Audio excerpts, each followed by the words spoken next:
కలగనలేదే నువ్వు వస్తావని, మెలకువలోనైనా అనుకోలేదే నువ్వు వస్తావని, కలలోనైనా కలగనలేదే నువ్వు వస్తావని, మెలకువలోనైనా అనుకోలేదే నువ్వు వస్తావని.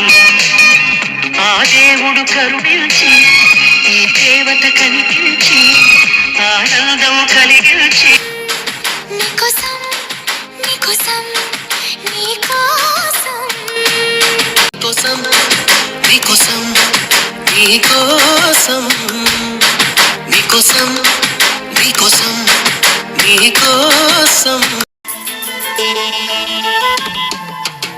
నువ్వంటే నాకిష్టమని అన్నది నా ప్రతి శ్వాస.